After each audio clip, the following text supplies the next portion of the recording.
తెగిపోతుందా దేవుడు వేసిన బంధం తెంచుకుంటే తెగిపోతుందా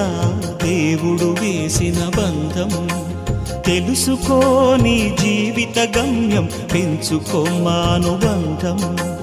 7 అడుగులు నడిచిన వాడే 7 జన్మలు తోడుంటాడు భర్తగా నిన్ను భరించువాడే బ్రతుకు దీపం వెలిగిస్తాడు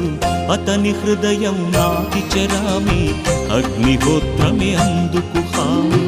అతని హృదయం నాటి చెరామి అగ్నిహోత్రమే అందుకు హామీ తెంచుకుంటే తెగిపోతుందా దేవుడు వేసిన బంధం తెలుసుకో నీ జీవిత గమ్యం పెంచుకోమానుబంధం